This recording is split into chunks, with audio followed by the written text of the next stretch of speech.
Okay, let's maybe conclude with the last topic on blockchain. It's, as you know, it's a matter that's close to our heart. We've obviously launched Auro Rabbit on the crypto side.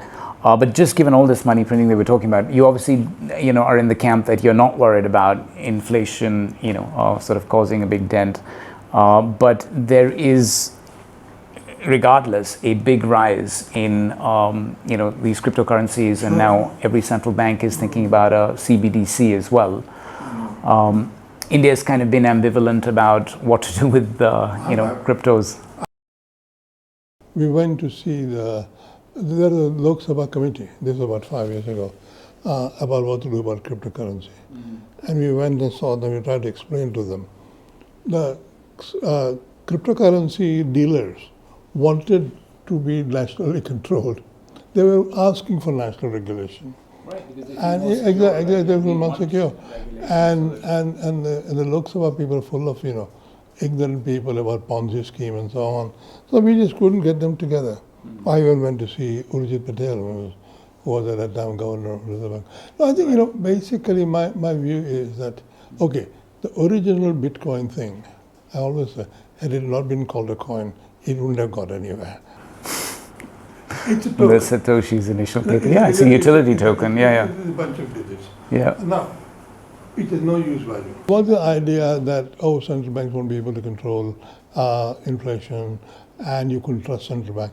The not trusting central bank is old theory from the libertarians, Hayek and people like that, Now, you see, that kind of 19th century fear of inflation, i.e. the gold standard period, right. Fear of inflation, where you had people living on the bond yields or console yields, and they fixed income people, and right. Because console was giving 3% and 3% it gave. There's no inflation for 2 centuries.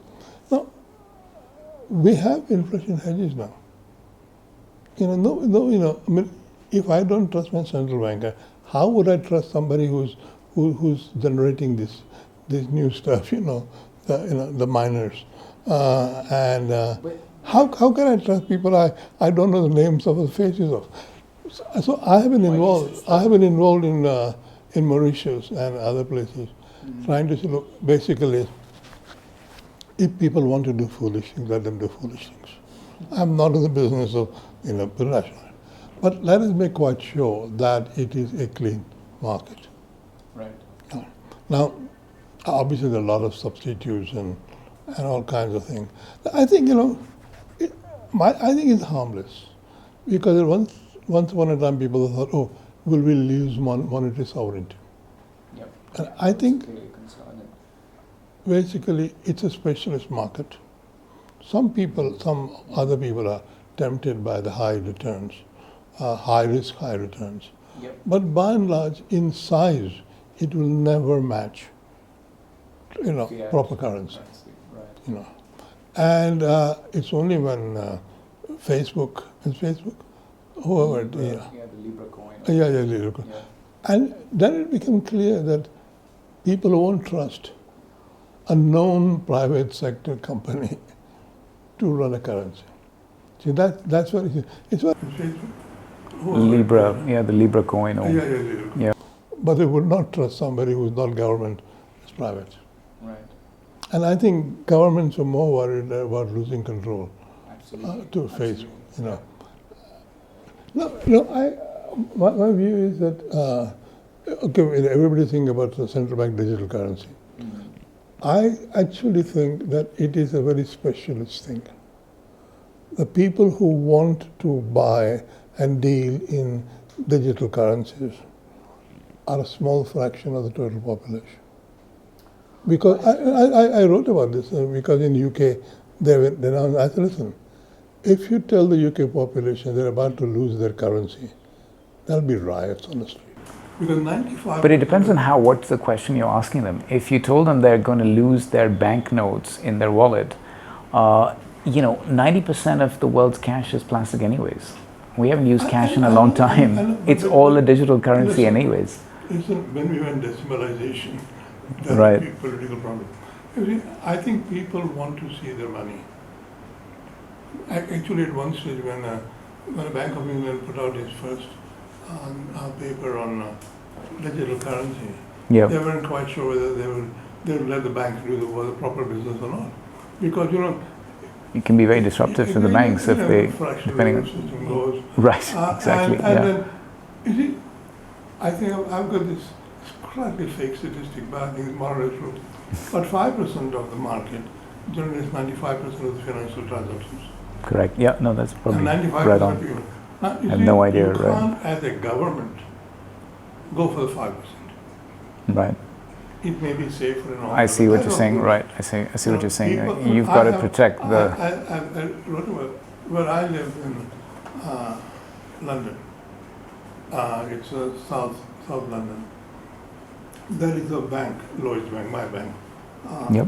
where if you go, it's crowded with people who are desperate. Right? Going to an actual It's bank true. Yeah. has become an You get a inevitable- massive adverse selection. The people at the branch are actually the ones you don't They want want to bank. see Yeah. there's somebody to say, please give me extension to my overdraft. Right? Exactly, yeah. Now see, basically majority of the people are in that situation, at least 40 to 50%. And you can't suddenly as a government say, thank you very much, but we'll give you a little bit of token and go. But I guess they can do it in parallel. They're not going to get rid of paper money, but they can make it a lot more efficient. Because People are worried about money laundering, Yep. and I can see why there might be stable coins and this and that. But that is for professionals. That's professionals who are they want to do deals in large sums of money, Yep. right? I mean, this is not about the daily economy, and I think people are fascinated by the technicalities of it.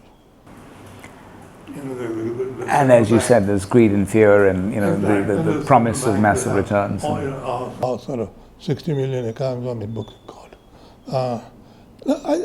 I think there's going to be. The UK Parliament has not discussed the prospect of a digital currency. Bank of England They're a bit behind because, I mean, but there's not been public in the US, debate. there's a full Senate committee, and actually my professor from Stanford, Darryl Duffy, heads that up. We don't have it. Yeah. Okay, we're a smaller country. And our political system is such that the House of Commons can sort of a committee and go. Right. But I would say that it will be difficult because people are more bloody-minded. And actually, when I was speaking, America is in terms of smartphones and all that, better than we are. Better in the UK, oh, for sure, yeah. Because some of the Biden payment is going straight Directly to a into smartphone. smartphones, that's right. Smartphone. Yep. We don't have that. Yeah. Actually, in a sense, the technological distance between the middle class and the poor is much bigger in the UK or in Europe than it is in America. True. This is where being in politics is a great advantage. I mean, I can tell from talking to you, you're able to span the economics and the politics in a way that not many people can. Because When you're in my kind of politics, I didn't run for parliament, but I helped my party fight elections. And you would go talk to people at the doorstep. Right. What's the problem, or sometime when I was walking around, someone was stopping me. You're from the Labour Party. Why haven't you done such and such in my block of flats? That kind of knowledge is very helpful. no doubt, yeah. So I think. Otherwise, a lot of academics sit in their ivory chairs. CBDC or whatever it is can go where it goes. What we did in Mauritius, when Mauritius wanted to become a hub, we say, okay, we look at what kind of token it is. Right.